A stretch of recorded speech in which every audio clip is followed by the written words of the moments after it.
Hello मेरे प्यारे students. तो लगातार इतने स्टूडेंट्स के मैसेज आ रहे हैं, बच्चा हो चुका है परेशान एएलपी वाला। चाहे जिसका री एग्जाम है वो स्टूडेंट हो, चाहे जिसका री एग्जाम नहीं है वो स्टूडेंट हो।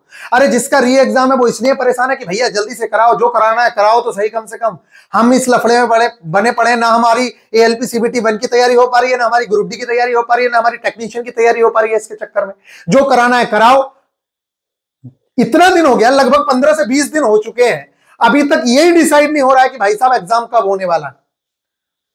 हम तो ये कह रहे हैं, अभी इन लोगों को, अभी इस पर भी बात करने वाला हूं मैं कि अब क्या करना है कि जिस तरीके से हमारा एग्जाम हो सके उसके बारे में भी मैं बात करने वाला हूं। लेकिन पहले मैं बता रहा हूं कि स्टूडेंट की किस तरीके की प्रॉब्लम्स आ रही हैं।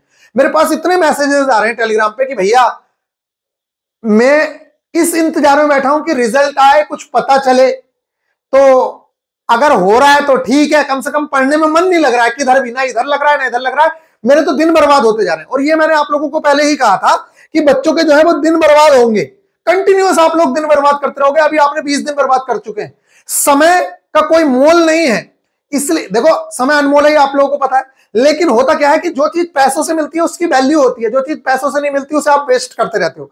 अभी जो टाइम है इसका आपको पता नहीं चल रहा होगा और ये कंटिन्यूअस वेस्ट होता जा रहा है। लेकिन आप ही के साथ के बच्चे लगातार तैयारी कर रहे हैं। भगवान ना करे कि अगर किसी का सिलेक्शन नहीं हुआ तो उसको बहुत ज्यादा दिक्कत का सामना करना पड़ेगा, और इसका जितने जिम्मेदार आप होगे उससे ज्यादा ये कंपनी वाले हैं जो पेपर करा रहे हैं। अरे भैया आपको दिक्कत आ रही है इस चीज में कि बच्चे छांट नहीं पा रहे हो।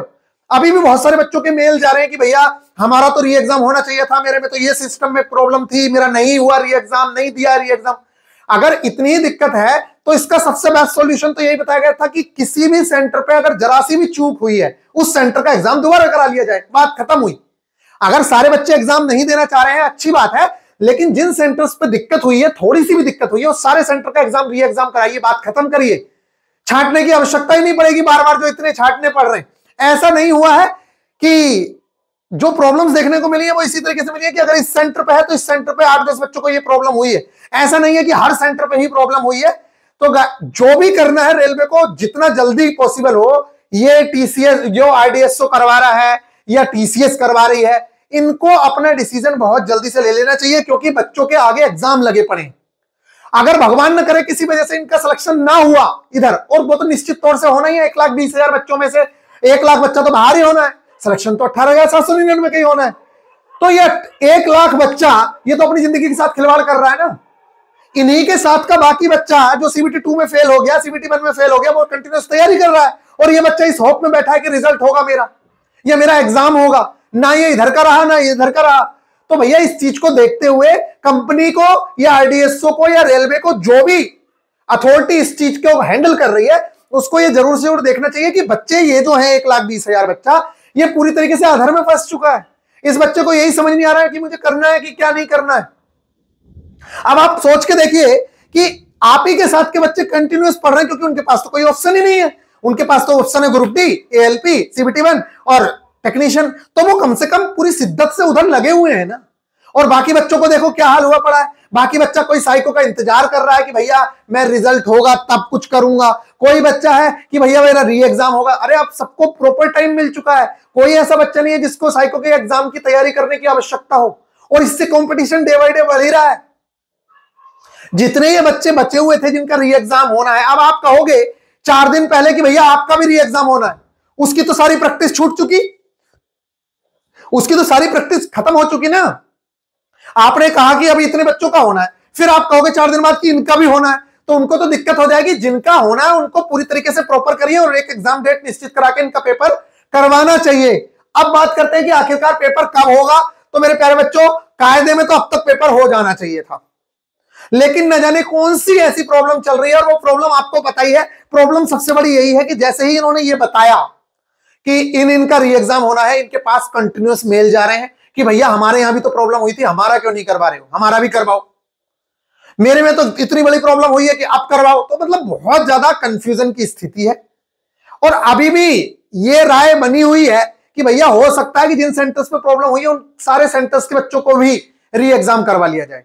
और बाकी बात करते हैं डेट की, तो इसका सबसे अच्छा सॉल्यूशन यही है कि वैसे तो सारे बच्चों को सपोर्ट करना चाहिए, जितने भी एएलपी वाले स्टूडेंट है। क्यों एएलपी 2025 वालों को क्यों करना चाहिए सपोर्ट, मैं बता रहा हूं सारे बच्चों को क्यों करना चाहिए। ये जो 1,20,000 की भीड़ है, ये आपके साथ सीबीटी 1 में कॉम्पिटिट करेगी। और क्योंकि ये पहले से ज्यादा मार्क्स वाले हैं आपसे, इसलिए ये सीबीटी 1 क्लियर करेंगे। और इस बार तो 9,000 ही वैकेंसी है, 15 नियम आप लोग लगा लीजिए कितना बच्चा पास होने वाला है। 135 होता है ना, तो 1,35,000 के अंदर 1,20,000 तो यही घुस जाएंगे, और 1,20,000 भी नहीं घुसेंगे तो आप मान के चलो कि 1,00,000 बच्चा तो घुस ही सकता है। 35,000 को चलो मान लो इग्नोरेंस की वजह से नहीं हो, तो आपका सिलेक्शन हुआ कहां फिर। इसलिए आप सबको सपोर्ट करना चाहिए।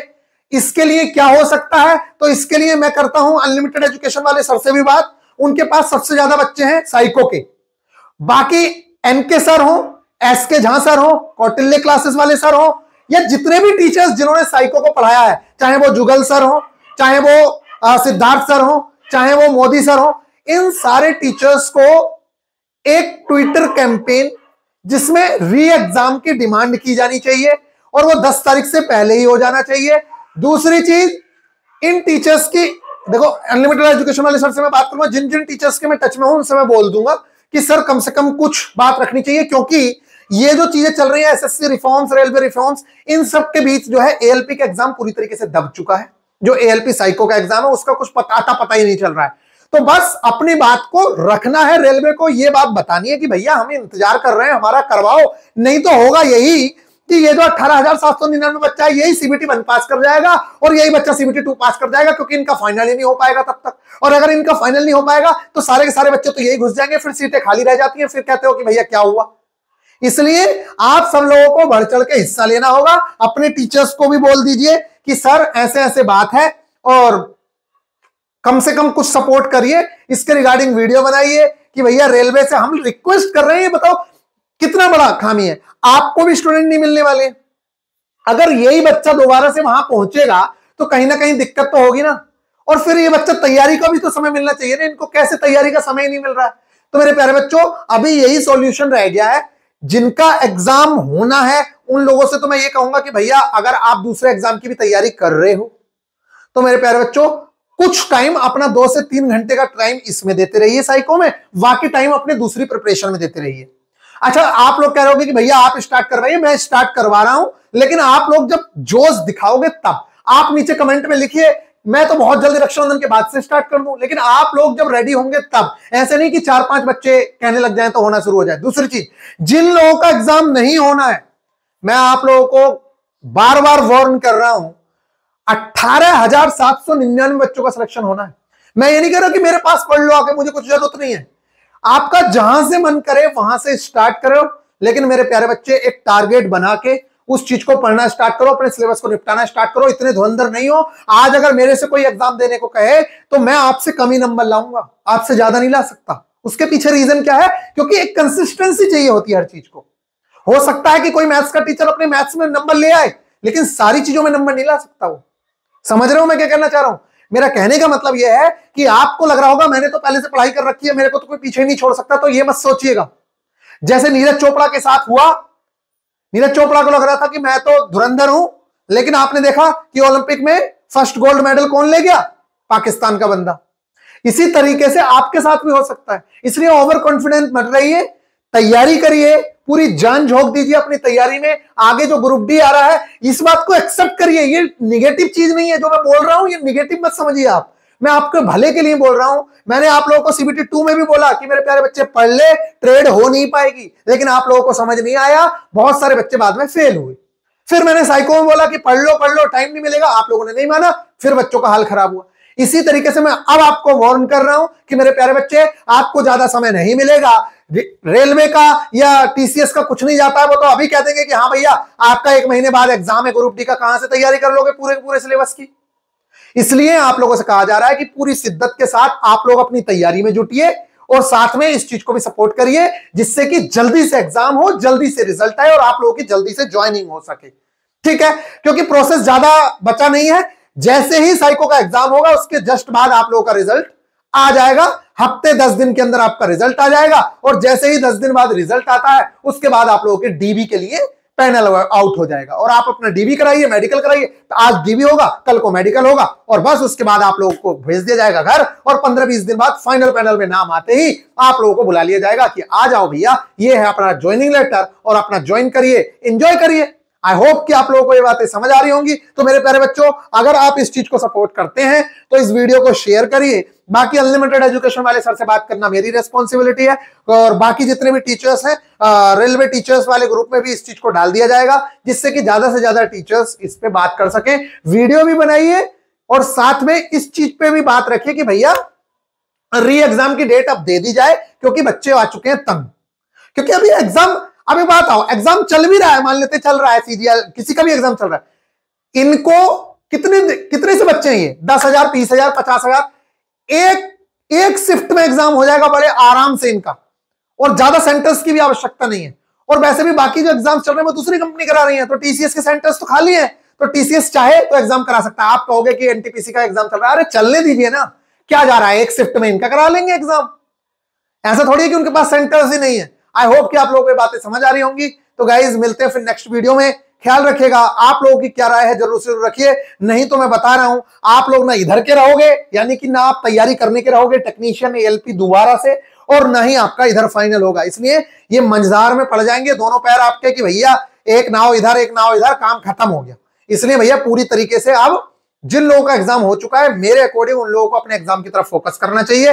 बाकी मेरे प्यारे बच्चों, आपकी टारगेट क्लासेस बहुत बेहतरीन तरीके से स्टार्ट करने की हम लोग तो योजना बना ही चुके हैं। जैसे कि आप लोगों को साइको हमने इतनी कम प्राइस में इतना बेस्ट तरीके से पढ़ाया है, ठीक इसी तरीके से आप लोगों को हम लोग करवाएंगे किस चीज की तैयारी, अपने एएलपी सीबीटी 1 ग्रुप डी, या फिर आप लोगों का टेक्नीशियन, सबका सिलेबस सेम है। आपको एक ही अप्रोच रखनी है बेहतरीन तरीके से। देखिए, आप खुद से भी कर सकते हैं चाहे तो, लेकिन खुद से हर कोई बच्चा कंसिस्टेंट नहीं रह पाता है। आप आज पढ़ने की कोशिश करोगे, अभी रीजनिंग उठा लोगे, थोड़ी देर बाद मैथ उठा लोगे, मतलब आपके पास कोई टारगेट नहीं होता तो आप परेशान होते हो। जब आपके पास एक टारगेट होता है कि मुझे ये निपटाना है, मुझे ये निपटाना है, तो आप उस चीज में पूरी शिद्दत से लगते हो कि भैया का टारगेट है, इसका फिर टेस्ट देना है, और फिर इसके बाद मुझे इसके चैप्टर वाइज टेस्ट देने हैं, तो एक प्रॉपर वे बन जाता है। नहीं तो आप करते रहिए जो आपका मन करे, मुझे कोई फर्क नहीं पड़ता है। मिलेंगे नेक्स्ट वीडियो में, ख्याल रखिएगा, टेक केयर। अगर आप चाहते हैं तो इस वीडियो को शेयर करिए, लाइक करिए, और कब से बैच स्टार्ट कर रहे हैं या कब से आपकी टारगेट क्लासेस स्टार्ट होनी चाहिए, यूट्यूब पे फ्री ऑफ कॉस्ट रहती है, ये आपको पता ही है। और बाकी आपका मन है, जैसा आप कहेंगे मैं स्टार्ट करने को रेडी हूं, लेकिन इस बात पे बात रखना बहुत जरूरी है। मिलेंगे नेक्स्ट वीडियो में, ख्याल रखिएगा, टेक केयर।